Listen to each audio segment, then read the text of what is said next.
ఎవరు అనేది తెలుసుకోవడానికి లేదా భగవత్ సంబంధంగా జరుగుతూ ఉంటుంది. అది ఆంతరికంగా కానివ్వండి, బాహిరికంగా కానివ్వండి. కాబట్టి ఆ భగవంతుడు ఎవరు, ఎలాంటి వాడు, భగవంతుని లక్షణాలు ఏంటి, క్యారెక్టర్స్ అంటాం ఇంగ్లీష్లో. మనకు వేద శాస్త్రాల్లో స్పష్టంగా చెప్పారు. మనం జుట్టు పీక్కోవాల్సిన పని ఏం లేదు. మనం కొత్తగా ఏదో అన్వేషించి తవ్వి తీయాల్సిన పని అసలే లేదు. మహర్షులు అన్నీ చెప్పేశారు. చెప్పినవి మనం అందిపుచ్చుకోవడమే. కాబట్టి మనకు ఈ విధానాన్ని మనకు అందించిన వారు ఆధునిక యుగంలో మహర్షి దయానంద సరస్వతి వారు మరి సంస్కార విధి అనే ఒక గ్రంథాన్ని రచించారు. మరి మానవులు ప్రపంచానికే జగద్గురువు కావలసిన భారతదేశంలో ప్రజలకే సంస్కారం పోయింది. ఇప్పుడు ఆ సంస్కారం రావాలంటే పుట్టుక ముందు నుంచి చనిపోయే వరకు చేయవలసిన కర్తవ్య కర్మలు, డ్యూటీస్ తప్పనిసరి అన్నమాట.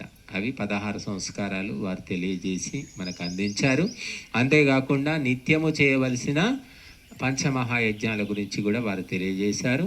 అలాగే నైమిత్తికంగా చేయవలసిన పర్వయజ్ఞాల గురించి తెలియజేశారు. అలాగా అనేక వైదిక పరంపరలను మళ్ళీ మనకు పరిచయం చేసిన వారు మహర్షి దయానంద సరస్వతుల వారు. కాబట్టి వారు వైదిక పరంపరను అనుసంధానం చేశారు. ఆ విషయం గుర్తుపెట్టుకోవాలి. మనం కొత్తగా ఏం చెప్పలేదు ఆయన.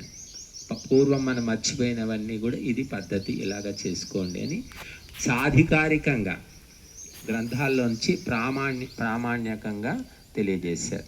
కనుక పరమాత్మ గురించి వారు చెప్పినటువంటి ఈ మాటలు అందరూ కూడా నేర్చుకోవాలి, గుర్తుపెట్టుకోవాలి. పరమాత్మ చెప్పండి, సచ్చిదానంద స్వరూపుడు, నిరాకారుడు, సర్వశక్తివంతుడు, న్యాయకారి, దయాళువు, అజన్ముడు, అనాది, అనంతుడు, నిర్వికారుడు, అనుపముడు, సర్వాధారుడు, సర్వేశ్వరుడు, సర్వాంతర్యామి, అజరుడు, అమరుడు, అభయుడు, నిత్యుడు, పవిత్రుడు, సృష్టికర్త. అతనినే ఉపాసించవలెను. ఇది భగవంతుని క్యారెక్టర్స్. ఇప్పుడు 8 మంత్రాలతో పరమాత్మను మనం ప్రార్థిస్తాము. రాని వాళ్ళు మీరు ప్రశాంతంగా కళ్ళు మూసుకొని వింటూ ఉండండి, మీకు వస్తాయి. వచ్చిన వాళ్ళు మాతో పాటు అనుసరించి మరి చదవండి.